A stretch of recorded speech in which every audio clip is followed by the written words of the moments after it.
Hello সবাইকে। বেশ কিছু প্রশ্ন হচ্ছে সোশ্যাল মিডিয়াতে এখন ঘুরছে যে আমি নাকি মেন ওদের সংসার ভাঙার জন্য এই সমস্ত কথাবার্তা। তো আম, আমার বক্তব্যগুলো এবার আমার একটু বলা উচিত। তার কারণ প্রচুর মানুষ আপনারা প্রশ্ন করছেন ফেসবুকে। প্রথমত যারা আমাদের ভ্লগ দেখেন তারা জানেন যে আমার আর দেবলিনার কি ইকুয়েশন। শুধু দেবলিনা নয়, আমার যারা বন্ধু সুকান্ত বলো, অনন্যা বলো, বা আরও যাদের সাথে মিষ্টি বলো, যাদের সাথে আমাকে দেখা যায়, প্রেরণা বলো, তাদের সাথে আমার কীরকম ইকুয়েশন সেটা নিশ্চয়ই তোমরা সেটা ব্লগে দেখতে পাও। আর এছাড়া অনেকে বলছো যে তোমার মাঝখানে ঢোকার, আমি কোথায় ঢুকলাম এটাই তো আমি বুঝতে পারছি না। মানে আমি যদি ওকে ভালোই বাসতাম, ওকে যদি আমার লাগতোই, তাহলে ওর বিয়েতে গিয়ে আমি নাচতাম কেন বলো তো? ওর বিয়েটাই বা কেন আমি হতে দিতাম? বিয়ের আগে তো ভাঙিয়ে দিতে পারতাম, তাই না?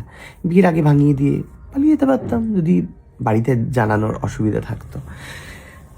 ভাইয়া, বন্ধু মানেটা বন্ধুই হয়, একটুখানি বোঝার চেষ্টা করো। যদি তোমাদের নিম্ন রুচি সম্পর্ক সম্পন্ন মানসিকতায় যদি ঢুকতে অসুবিধা হয়, বন্ধু মানটা বন্ধুই হয়, ঠিক আছে? তোমাদের নেই হয়তো, বা তোমাদের হয়তো বন্ধু দেখলে এরকম ইচ্ছে করে যে টুক করে একটু করে আসি। আমার করে না গো। আমার কাছে সম্পর্কগুলো একদম পুরো সম্পর্কের মতনই। মানে আমার কাছে আমার মা যেমন আমার মাই, আমার দিদা যেমন আমার দিদাই, তাকে আমি দিদাই ভাবি, তাকে আমি বন্ধু ভাবতে পারবো না। অনেকে বলে যে মা আমার বন্ধুর মতো। না, আমার মা আমার মাই। আমার মা আমার বন্ধু নয়। বন্ধু শব্দটা আলাদা, মা শব্দটা আলাদা। অনেকের কাছে হয়তো এক, কিন্তু আমার কাছে নয়। সুকান্ত আমার ভাই, অনন্যা আমার ভাইয়ের বউ, ও কিন্তু আমার বন্ধু নয়। ও আমার রিলেশন, সম্পর্কের মধ্যে পড়ে। দেবলীনা আমার বন্ধু, মিষ্টি আমার বন্ধু, প্রেরণা আমার কো অ্যাক্ট্রেস কাম দিদি, ও কিন্তু আমার বন্ধু নয়। এবার সব সম্পর্কের ভেতরেই একটা বন্ডিং থাকে, সেই বন্ডিংটাকে অনেকেই বন্ধু বলে, বাট আমার কাছে এটাতে আপত্তি আছে। বন্ধুটা ইটস কমপ্লিটলি ডিফারেন্ট থিং, যাকে মনের সমস্ত দুঃখের কথা শেয়ার করতে পারবো। মানে আমি যেমন আমার মায়ের কাছে গিয়ে আমার ভেতরে চলতে থাকা ডিপ্রেশনের কথা আমি বলতে পারবো না, তার কারণ আমার মনে হবে মানুষটার বয়স হয়েছে, আমার ডিপ্রেশনের কথা শুনে সে আরও অসুস্থ হয়ে পড়বে। আমি এই কথাগুলো আমার বন্ধুর সাথে শেয়ার করবো যদি আমার ভেতরে কিছু চলে। Same thing. তো হয়ে গেল, বন্ধু নিয়ে ক্ল্যারিফিকেশন আমি দিয়ে দিলাম যে বন্ধু মানে হচ্ছে বন্ধুই কিন্তু। আর আমার না এই চুকচুকানি স্বভাবটা নেই যে আমি দিন রাত মেয়েদেরকে মেসেজ করি। এই এত মেয়ে আমার প্রোফাইলে রয়েছে, এত মানুষ আমাকে দেখেন, কেউ একটুখানি স্ক্রিনশট পাঠান তো যে আমি আপনাদেরকে রাত্রেবেলায় কোনো পুরকিযুক্ত মেসেজ করেছি। পারবেন না। আমি চ্যালেঞ্জ নিয়ে বলতে পারি, কোনো মহিলা, কোনো বৌদি, কোনো জেঠিমা, কোনো কাকিমা, কেউ পারবে না। তারপর আমার মধ্যে না এই জিনিসগুলো নেই জাস্ট। আর কি দেখছিলাম? দাদা বৌদির সম্পর্ক, রাইট। দাদা বৌদির সম্পর্কটা ওটা ওরাই জানে। আমি ঢুকতে চাইনি। আমি কারুরই সম্পর্ক কেন ভেঙেছে এটা আমি ঢুকতে চাই না। ইনফ্যাক্ট আমি ওদেরও সম্পর্ক কেন ভেঙেছে সেটা নিয়ে কিন্তু আমি কোনো রকম ভিডিও করিনি। আচ্ছা, এবারে আসি ভিডিওর কথা, যে আমি ভিডিওটা কেন করেছি। অনেকের মনে প্রশ্ন হচ্ছে যে একটা মেয়ে অসুস্থ, তুমি ভিডিও কেন করেছো? ব্লগটা আমাদের কাছে একটা অক্সিজেনের মতো। সকালবেলায় উঠে তোমাদের সবাইকার সাথে কথা বলা, তোমাদের কমেন্টস পড়া, এটা আমাদের কাছে অক্সিজেনের মতো। দেবলীনার কাছেও তাই। দেবলীনার সিঙ্গার সাথে ব্লগার, আমিও অভিনেতা সাথে ব্লগার। এই মুহূর্তে কাজ করছি না সেটা আলাদা ব্যাপার, কিন্তু দেবলীনা তো গানটা তো চালিয়ে যাচ্ছে, তাই না? তাই ওর কাছে এই ব্লগটাও অক্সিজেনের মতো। তো একটা মেয়ে বিছানায় ঠিকঠাক হয়ে গেছে, মানে শারীরিকভাবে সে সুস্থ, তাকেই আমার মনে হয়েছে একটু অক্সিজেন দেওয়া উচিত। আর অফকোর্স মধু যেই কাজটা করেছে তার একটা অ্যাপ্রিসিয়েশন পাওয়া দরকার। এই কারণেই আমি ব্লগটা শুরু করেছিলাম। কথা কিন্তু দেবলীনা নিজেই বলেছে, মানে তার যদি আপত্তি থাকতো সে বলতে পারতো প্লিজ ক্যামেরা সরা। মানে বললাম না, ব্লগটা আমাদের কাছে অক্সিজেনের মতো। মানে হসপিটাল বলো বা শরীর অসুস্থতা বলো, এগুলো না একটা ডিপ্রেশন কাইন্ড অফ থিং, আরও মনটাকে ভারাক্রান্ত করে তোলে। সেখানে যদি একটু হাসি খুশি থাকার চেষ্টা করানো যায়, মানে আমি এটাই চেষ্টা করি সবাইকে, যে ভালো রাখার, হাসি খুশি রাখার, আমি জাস্ট সেটুকুনি চেষ্টা করেছিলাম যে বল মধু তোকে কীভাবে বাঁচিয়েছিল, অ্যান্ড থ্যাংক ইউ বল যে তুই একটা সেকেন্ড চান্স পেলি, দ্যাটস ইট। কেন তুই করেছিলি, ও ও তোর বর এই করেছিল, তোর বউ শাশুড়ি এই করেছিল, এইরকম কোনো কথা কিন্তু সেখানে নেই। হ্যাঁ, যেগুলো কথা সেগুলো লাইভেই ও নিজের কথা নিজে বলেছে।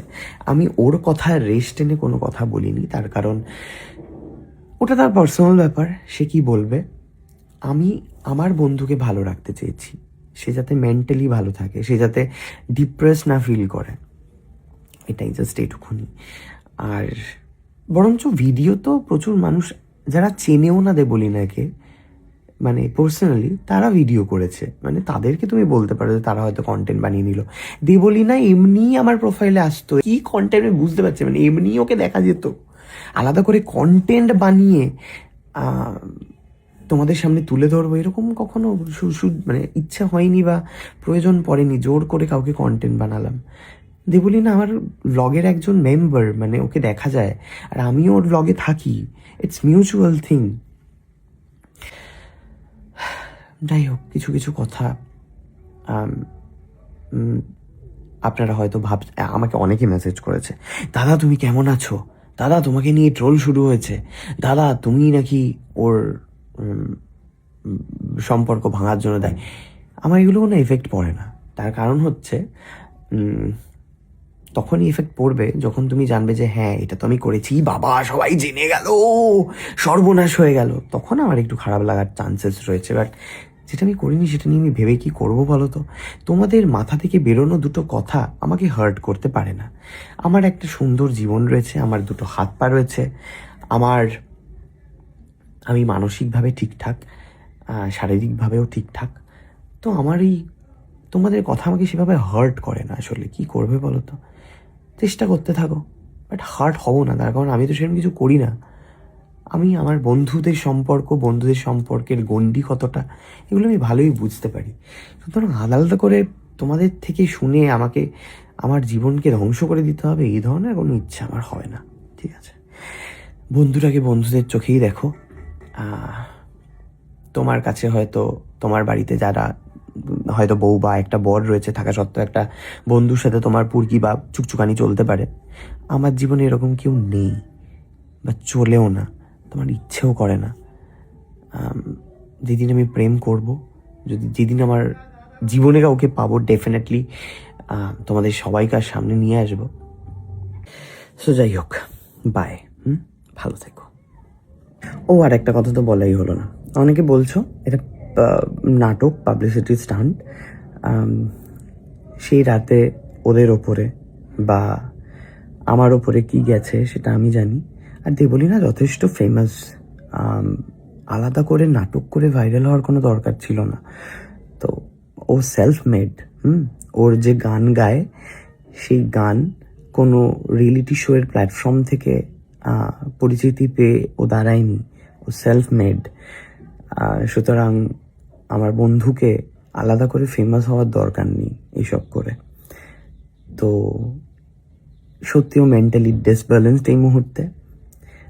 যদি আপনারা পাশে না থাকতে পারেন তাহলে সমস্ত ফালতু কমেন্ট করে ওর মেন্টাল যে পিসটা আমরা আনার চেষ্টা করছি সেটা ব্যাহত করবেন না। তার কারণ আমাকে হয়তো এফেক্ট করে না, কিন্তু দেবলীনাকে হয়তো এফেক্ট করে পাবলিকের কমেন্ট। তো প্লিজ প্লিজ দেবলীনাকে একটু ভেবে নিন না যে আপনারই বাড়ির কোনো সদস্যের সাথে এরকম একটা সমস্যা হচ্ছে, সেখানে দাঁড়িয়ে তার বন্ধুর সাথে তাকে জড়িয়ে এই সমস্ত ভুলভাল জিনিস না করে তাকে একটু মেন্টালি সাপোর্ট করুন না, ভুলভাল কমেন্ট না করে। আর বন্ধুটাকে বন্ধুত্বের নজরেই দেখুন প্লিজ। এখন আপনার সন্তানের উজ্জ্বল ভবিষ্যতের একটাই ঠিকানা, নীল শিক্ষা নিকেতন কোচিং সেন্টার। এখানে সপ্তম শ্রেণী থেকে স্নাতক শ্রেণী পর্যন্ত কলা বিভাগের সমস্ত বিষয় যেমন বাংলা, ইতিহাস, ভূগোল, শিক্ষাবিজ্ঞান, রাষ্ট্রবিজ্ঞান সহ পরিবেশবিদ্যা পড়ানো হয় একই ছাদের তলায়।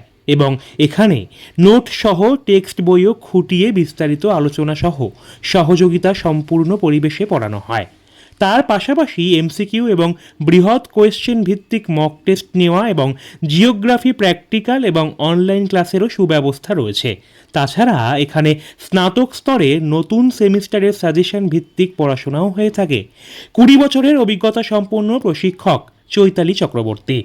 স্থান সোদপুর ঘোষপাড়া সরণী সংঘ ক্লাবের নিকটে। তাহলে আর দেরি কেন? সময় নষ্ট না করে আজই ভর্তি হতে যোগাযোগ করুন এই নাম্বারে 9123823226। এবার বড়দিন হোক কিংবা ইংরেজি নববর্ষ, হরেক রকমের কেকের বিপুল সম্ভার নিয়ে বড়দিন ও নতুন বছর উপলক্ষে মিঙ্গেল ঝিঙ্গেলে থাকছে আকর্ষণীয় চমক। এখন কেক কেনার বিশ্বস্ত প্রতিষ্ঠান মিঙ্গেল জিঙ্গেল। এখানে সম্পূর্ণ হাইজেনিক পদ্ধতি মেনটেন করে 100% ভেজ কেক তৈরি করা হয়। এছাড়াও এখানে একই ছাদের তলায় handmade biscuit, chocolate, toffee, chocolate truffle ball ইত্যাদিও অত্যন্ত সুলভ মূল্যে পাওয়া যায়। শুধু তাই নয়, মাত্র 15 মিনিটের মধ্যেই ক্রেতাদের চাহিদা মতো তাদের সামনে মনের মতো কেক তৈরি করেও দেওয়া হয়। বিবাহবার্ষিকী হোক কিংবা জন্মদিনের অনুষ্ঠান, আপনাদের সকল প্রকার ঘরোয়া অনুষ্ঠানের কেকের অর্ডারও নেওয়া হয়। আমাদের ঠিকানা খড়দহ রহরা বাজার সংলগ্ন রাধাকৃষ্ণ মন্দিরের বিপরীতে। তাহলে আর দেরি কেন? এবার বড়দিন আর নতুন বছরকে স্বাগত জানান মিঙ্গেল জিঙ্গেলের সাথে। তাই মনের মতো কেকের অর্ডারের জন্য আজই যোগাযোগ করুন 7003363273 এই নম্বরে।